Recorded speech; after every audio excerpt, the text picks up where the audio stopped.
వచ్చి 40 రోజులైంది కొత్తగా ఏర్పడిన ప్రభుత్వం. నిజంగా ఆశ్చర్యం అనిపిస్తోంది. అసలు ఈ లెగ్ ఏం లెగ్గా అని నేను అడుగుతా ఉన్నా.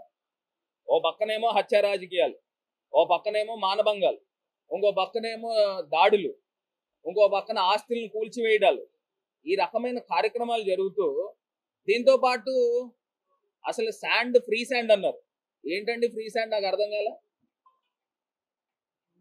అంటే కారు ఫ్రీ, ఆ కారు తాళం 50 లక్షలనా దానికి అర్థం? అది చూపించే కారు మీరు ఫ్రీయే, కానీ తాళం ఇస్తే దాని రేట్ 50 లక్షలు. గతంలో ఇసుక రేట్లు ఎంత ఉన్నాయి, ఇప్పుడు శాండ్ ప్రైసెస్ ఎంత ఉన్నాయండి? ఇవాళ కందిపప్పు ప్రైస్ ఎంత ప్రైస్ ఉందండి? కందిపప్పు ప్రైస్ గతంలో ఎలా ఉంది? అసలు వీళ్ళు ఏ రకంగా రేట్లు నియంత్రణ చేశారని అడుగుతా ఉన్నా. ఇవాళ రైస్, బియ్యం, సన్న బియ్యం రేట్లు ఎంత ఉన్నాయండి?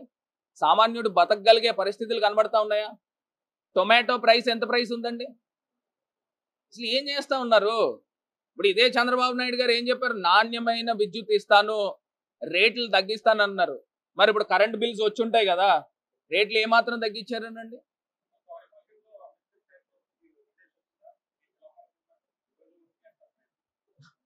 సరే, ఓ ఆలోచన మంది, ఎగ్జిక్యూషన్ మంది.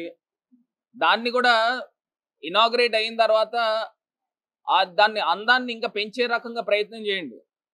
ఇప్పుడు నేను తీసుకొచ్చి కంబాల్ చెరువు ఎంతో మెటిక్యులస్ ప్లానింగ్తో ఒక మంచి ప్రాజెక్ట్ చేసాం.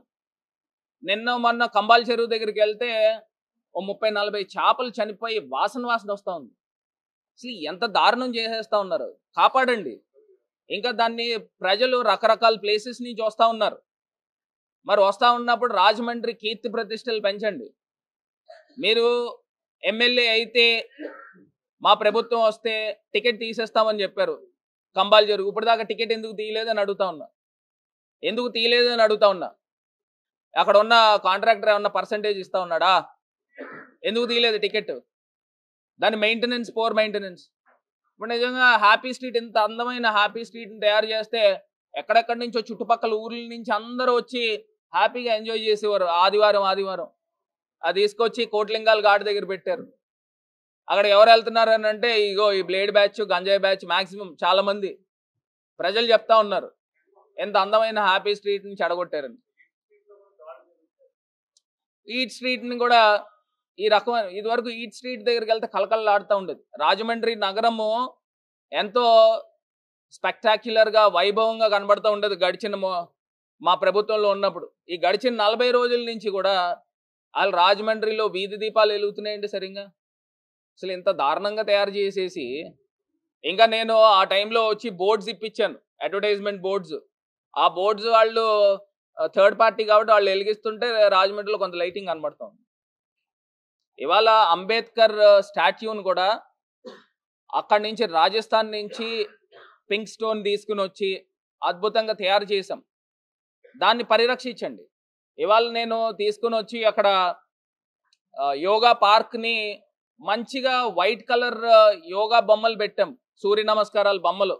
నేను ఆలోచన చేసింది వైట్ కలర్ పర్ల్ వైట్ పెడితే అది కొంత రేడియం పెయింటింగ్ కింద లైటింగ్ పెడితే రకరకాల కలర్స్ పెట్టచ్చు. దాన్ని తీసుకొచ్చి బ్లాక్ కలర్ మార్చారు. అసలు ఆ ప్లేస్ సూటబుల్ ప్లేస్ అని అడుగుతా ఉన్నా. యాక్చువల్గా జేఎన్ రోడ్ ఎండింగ్ దగ్గర పెట్టాలని అనుకున్నాం. ఇటు 6 సూర్య నమస్కారాలు, ఇటు 6 సూర్య నమస్కారాలు పెట్టి ఒక అందంగా హైవే పాయింట్ దగ్గర పెట్టాలనుకున్నాం. మరి పెట్టాలనుకున్నప్పుడు మరి దాన్ని డ్రాప్ చేసి అక్కడ తీసుకెళ్లి ఓఎన్జీసీ దగ్గర ఆ రోడ్ దగ్గర పెట్టారు. క్వారీ రోడ్ టర్నింగ్, అదే లాలా చెరువు రోడ్ టర్నింగ్ దగ్గర. దాన్నేమో బ్లాక్ పెయింట్ వేయించారు. అసలు ఏమన్నా అందం కనబడుతుందా? అన్ని లక్షలు ఖర్చు పెడతా ఉన్నారు. దాన్ని పర్ల్ వైట్ ఇప్పటికైనా కొంచెం మార్చుకుని పర్ల్ వైట్ పెడితే ఒక్కొక్క బొమ్మకి ఒక్కొక్క లైటింగ్ పెడితే మంచి అందంగా కలర్ఫుల్గా కనబడుతుంది. ఆ బ్లాక్ కలర్ పెట్టడం వలన వెనకాల చెట్లు ఉండడం వల్ల అసలు కనే కనిపించట్లా. దీన్ని కూడా ఒకసారి పునరాలోచన చేసి, డబ్బులు ఖర్చు అయితే అయినాయి, వైట్ కలర్ పెయింట్ వేయిస్తే కొంచెం అందంగా కనబడుతుంది.